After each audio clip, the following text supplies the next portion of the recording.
เมื่อลาลิกาฮักบาร์เซโลนาอนาคตของดานิ โอโมจะเป็นจั่งใด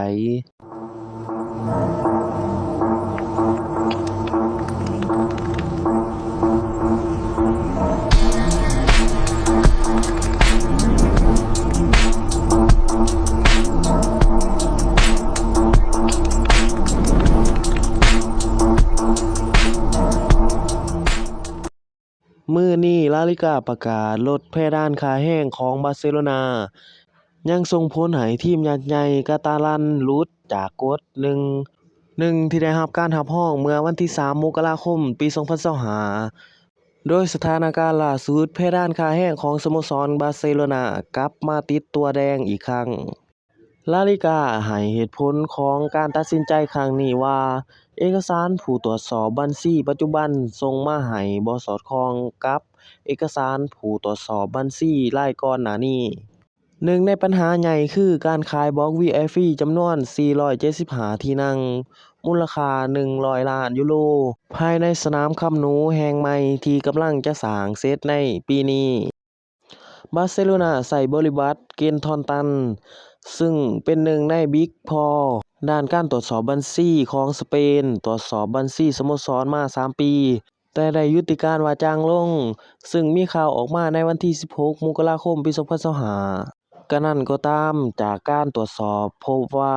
การทำงานรอบสุดท้ายของเกนทอนตันกับบาร์เซโลนานั้นยุติลงก่อนวันที่31 ธันวาคม ปี 2024สาเหตุจากความขัดแย้งเมื่อเกนทอนตัน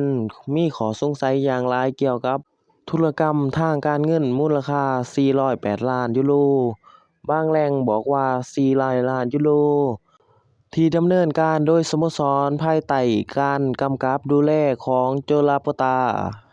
ในปี 2024 บาร์เซโลนาได้มีการลงทุนระยะยาวจำนวน 208.9 ล้านยูโรที่จดทะเบียนในนาม Big Bucks Invest บริษัทในเครื่องที่ถือใบอนุญาตของบาร์เซโลนาสำหรับการแสวงหาประโยชน์จากสินทรัพย์ดิจิทัลจากการตรวจสอบของเกนทอนตันพบว่า Big Bucks Invest มีหนี้ภาษีเหลือนชำระจำนวน52 ล้านยูโรปัญหาใหญ่ของ Big Bucks Invest ก็คือการที่Libero บริษัทสัญชาติเยอรมันบ่ชำระเงินตามที่ตกลงไว้เฮ็ดให้แผนที่จะเพิ่มรายได้ด้วยการเพิ่มพันธมิตรทางกลยุทธ์ล่มคืนการบ่สามารถปฏิบัติตามแผนธุรกิจที่วางไว้เฮ็ดให้เกนทอนตันสรุปว่าจะต้องมีการปรับมูลค่าการลงทุนจากที่ลาโปตาประกาศขายบาร์เซโลนาวิเดียโดยประเมินมูลค่าไว้ที่900 ล้านยูโรเพื่อนำบริษัทเข้าจดทะเบียนในตลาดหลักทรัพย์เมื่อข้อตกลงนี้ล้มเหลวมูลค่าจึงต้องถูกปรับลดลงนอกจากนี้แล้วเกนทอนตันยังได้เตือนบาร์เซโลนาว่าเงินจำนวน208 ล้านยูโรที่สโมสรยังคงบันทึกว่าเป็นทรัพย์สินนั้นปัจจุบันอาจมีมูลค่าลดลงอย่างหลายหรือบ่มีค่าเลย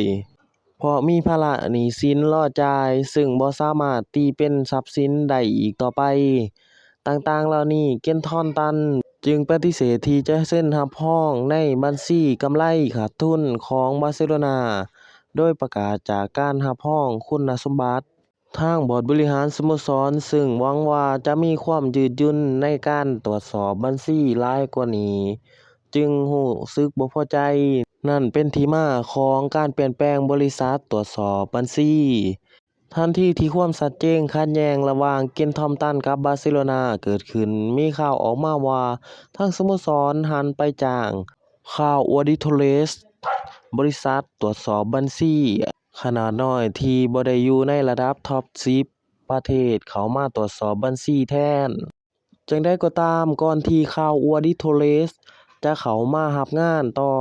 ปรากฏว่ามีบริษัทตรวจสอบบัญชีรายหนึ่งที่บ่ได้ระบุชื่อได้เข้ามารับงานในช่วงรอยต่อระหว่างวันที่31 ธันวาคม ปี 2024ถึงวันที่3 มกราคม ปี 2025ซึ่งต่อมาอย่างที่ทุกคนทราบทางบาร์เซโลนาได้มีการส่งบัญชีกำไรขาดทุนของสโมสรให้กับลาลิกาจนเฮ็ดให้ได้รับอนุมัติให้สโมสรกลับสู่กฎ 1.1 สำเร็จ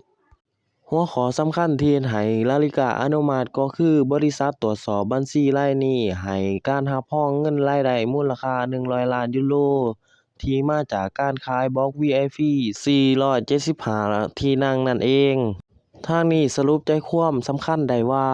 ช่วงเวลาการเฮ็ดงานของเกนทอนตันบ่ได้นับรวมเงินจากการขายบล็อก VIP ล่วงหน้าไว้ในบัญชีเฮ็ดให้บาร์เซโลนาบ่ผ่านกฎการเงินในตอนแรก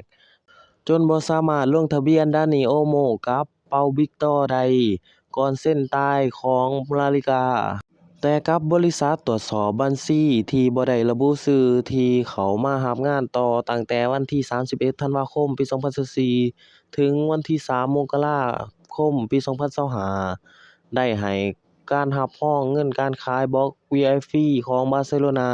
จนพาสโมสรกลับสู่กฎ 1.1 ในวันที่ 3 มกราคมสำเร็จ รวมถึงได้รับไฟเขียวให้ต่อสัญญากับนักเตะหลายคน อาทิ Gabi Araujo และ Pedri เวลาผ่านไปเมื่อเขาอัวดิโทเรสซึ่งเขามารับงานตรวจสอบบัญชีเป็นบริษัทที่ 3 ในรอบ 3 เดือน ได้ยืนยันบัญชีกำไรขาดทุนของบาร์เซโลนาต่อลาลิกาซึ่งตรวจสอบแล้วพบว่าข้อมูลบ่ตรงกับก่อนหน้านี้ นั่นเองจึงเป็นที่มาของการตัดสินใจประกาศลดเพดานค่าแรงบาร์เซโลนารวมทั้งเตรียมยื่นฟ้องต่อบริษัทตรวจสอบบัญชีที่รับรองเอกสารขายบล็อก VIP รวมทั้งถึงงบกำไรขาดทุนของบาร์เซโลนา ด้านปฏิกิริยาจนลาโปร์ตาซึ่งเดินทางไปกรุงมาดริดเพื่อให้กำลังใจนักเตะก่อนลงสนามในเกมโคปาเดลเรย์รอบรองลีก 2 กับแอตเลติโกมาดริดได้ออกมาตอบโต้ลาลิกาอย่างเผ็ดร้อน 3 เดือนที่แล้วเราเคยบอกว่าการลงทะเบียนของ Dani Olmo และ Pau Victor ดำเนินการอย่างถูกต้องแล้วเราปฏิบัติตามข้อกำหนดทุกประการที่สหพันธ์ฟุตบอลสเปนและลาลิกาเรียกร้อง และข้อกำหนดนี้ยังคงมีผลบังคับใช้จนถึงทุกวันนี้ บางครั้งเรารู้สึกว่านี่บ่แม่นเรื่องบังเอิญ วันนี้เรากำลังเล่นนัดสำคัญกับแอตเลติโกมาดริด และเมื่อเกิดความขัดแย้งในลักษณะนี้ขึ้น เราคิดว่ามันบ่แม่นเรื่องบังเอิญ มันเป็นความพยายามอีกครั้งที่จะเฮ็ดให้ทีมเราบ่มั่นคง บางครั้งเรารู้สึกว่าเนื่องจากพวกเขาบ่สามารถเอาชนะเราได้ในสนาม จึงพยายามเอาชนะเราในสำนักงานในฐานะประธานของบาร์เซโลนาเราจะบ่อนุญาตให้เกิดเหตุการณ์เช่นนี้ขึ้น และเราจะยังปกป้องผลประโยชน์ของสโมสรของเราต่อไป